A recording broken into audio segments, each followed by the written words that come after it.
IMF executive board نے پاکستان کے لیے نئے قرض پروگرام کی منظوری دے دی۔ پاکستان کو $1.2 ارب کی پہلی قسط فوری جاری کرنے کا فیصلہ، اگلے 9 ماہ میں $3 ارب ملیں گے۔ IMF کے مطابق قرض پروگرام کا مقصد معاشی استحکام لانا ہے۔ نئے پروگرام سے اندرونی اور بیرونی مالی عدم توازن دور ہوگا۔ IMF نے پاکستان کی معاشی کارکردگی سے متعلق رپورٹ جاری کر دی۔ رواں مالی سال معاشی شرح کی نمو 3% کے مقررہ ہدف کے مقابلے میں 2.5% رہنے کا امکان۔ مالیاتی ادارے نے بے روزگاری مہنگائی میں کمی کا اشارہ بھی دے دیا۔ مالی خسارہ معمولی کمی سے 7.5% رہنے کا امکان۔ IMF رپورٹ کے مطابق قرضوں کا حجم 81.8% سے کم ہو کر 74.9% پر آ جائے گا۔ سعودی عرب کے بعد متحدہ عرب امارات نے اسٹیٹ بینک کے اکاؤنٹ میں $1 ارب جمع کروا دیے۔ وزیر خزانہ نے اچھی خبر سنا دی۔ اسحاق ڈار نے کہا 2 دن میں زر مبادلہ ذخائر میں $3 ارب کا اضافہ ہوا۔ زر مبادلہ کے مجموعی ذخائر $12 ارب 74 کروڑ ہو گئے۔ ذخائر 14 سے $15 ارب تک لے جانے ہیں۔ وزیر اعظم شہباز شریف کا UAE کے صدر محمد بن زائد ال نہیان سے اظہار تشکر۔ ٹویٹ میں لکھا مشکل وقت میں متحدہ عرب امارات ہمیشہ پاکستان کی حمایت کے لیے آگے آیا۔ اقدام سے معیشت کو استحکام ملے گا۔ سانحہ 9 مئی اسرائیل میں ہوتا تو تباہی مچا دیتا۔ فلسطینیوں پر ظلم ڈھانے والے انسانی حقوق کے ٹھیکیدار نہ بنے۔ آئین اور قانون اپنا راستہ اپنا رہا ہے تو ان کے پیٹ میں کیوں درد اٹھ رہا ہے؟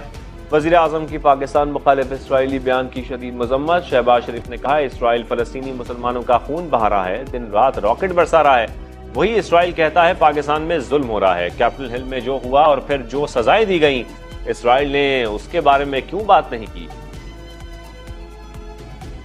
قرآن پاک کی بے حرمتی کے خلاف مسلم دنیا کا شدید رد عمل۔ پاکستان کی اقوام متحدہ میں بڑی کامیابی۔ مذہبی منافرت کے خلاف پاکستان کی قرارداد منظور۔ شر پسندوں کا کڑا احتساب اور آزادی اظہار کا غلط استعمال روکنے کا مطالبہ۔ 28 ارکان قرارداد کے حامی۔ امریکہ اور یورپی یونین سمیت 12 ممالک کی مخالفت۔ عرب ممالک کا بے حرمتی کے واقعات برداشت نہ کرنے کا اعلان۔ UN ہیومن رائٹس چیف نے بے حرمتی کو جارحانہ اور غیر ذمہ دارانہ قرار دیا۔ وزیر خارجہ بلاول بھٹو نے ٹویٹ میں لکھا انسانی حقوق کمیٹی کی جانب سے قرارداد کی منظوری خوش آئند ہے۔ بلوچستان کے علاقے سوئی میں سیکورٹی فورسز کا آپریشن۔ فائرنگ کے تبادلے میں 3 جوان شہید، 2 دہشت گرد مارے گئے۔ علاقے میں کلیئرنس آپریشن جاری۔ زوب کینٹ میں کلیئرنس آپریشن مکمل کر لیا گیا۔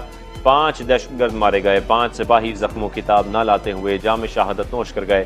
شہداء کی تعداد 9 ہو گئی۔ ISPR کا کہنا ہے سیکورٹی فورسز بلوچستان اور پاکستان کا امن تباہ کرنے کی تمام سازشوں کو ناکام بنائیں گی۔ گوشہ خانہ کیس کی سماعت روزانہ ہوگی۔ اسلام آباد کی سیشن عدالت کے جج کا حکم۔ چیئرمین PTI آج ذاتی حیثیت طلب گواہوں کو پیش ہونے کی ہدایت۔ دوران سماعت جج اور وکیل صفائی میں تلخ جملوں کا تبادلہ۔ PTI لیگل ٹیم نے ہائی کورٹ میں دائر درخواست کی کاپی جمع کرا دی۔ عطا تارڑ کہتے ہیں چیئرمین PTI سزا سے بچنے کے لیے تاخیری حربے اختیار کر رہے ہیں، لاڈلے کو بھاگنے نہیں دیں گے۔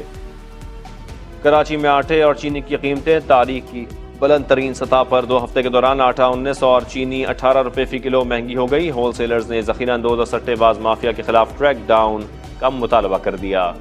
بھارت نے 1,55,000 کیوسیک کا ایک اور ریلا دریائے ستلج میں چھوڑ دیا۔ قصور سے اوکاڑا تک بڑھنے کی پیش گوئی۔ قصور سے اوکاڑا تک نشیبی علاقوں سے آبادی کا انخلاء یقینی بنانے کا حکم۔ چناب میں تریمو بیراج جھنگ کے ریلے میں مزید شدت۔ پانی آبادی چولے بھڑکے پورے گھر پر قیام بٹھا گئے۔ لاہور کے علاقے بھاٹی میں گھر میں آتش زدگی۔ 6 بچوں اور 2 خواتین سمیت 10 افراد جاں بحق۔ 24 سالہ نوجوان چھت سے کود کر جان بچانے میں کامیاب۔ مین گیٹ کو باہر سے تالا لگا تھا، چابی نہ ملی، اہل خانہ دروازہ توڑ کر اندر داخل ہوئے۔ ترکی کے سیاحتی مقام مغلا کے جنگلات میں لگی آگ پر قابو پانے کی کوششیں جاری۔ 60 فائر فائٹرز، 11 طیارے، 14 ہیلی کاپٹرز اور 600 سے زائد اہلکار آگ بجھانے میں مصروف۔ تیز ہواؤں اور خشک موسم کے باعث آگ بجھانے میں مشکلات کا سامنا۔ بھارتی کرکٹ بورڈ کے سربراہ جے شاہ نے دورہ پاکستان سے متعلق خبروں کو مسترد کر دیا۔ کہا ایشیا کپ میچز دیکھنے کے لیے پاکستان جانے پر رضامندی ظاہر نہیں کی، یہ کسی غلط فہمی کا نتیجہ ہے یا جان بوجھ کر ایسا کہا گیا ہے۔ تقا اشرف کی ICC سالانہ اجلاس کی سائیڈ لائن ملاقاتیں جاری۔ کرکٹ آسٹریلیا کے چیئرمین سے ملاقات۔ دونوں ممالک کے درمیان کرکٹ کے فروغ پر تبادلہ خیال۔ اور ICC ٹیسٹ رینکنگ میں بابر اعظم کی 3 درجے ترقی، تیسرے بہترین بلے باز بن گئے۔ تینوں فارمیٹس کی رینکنگ میں ٹاپ 3 میں شامل واحد بلے باز۔ بالرز میں شاہین آفریدی بھی چھلانگ لگا کر 5ویں پوزیشن پر آ گئے۔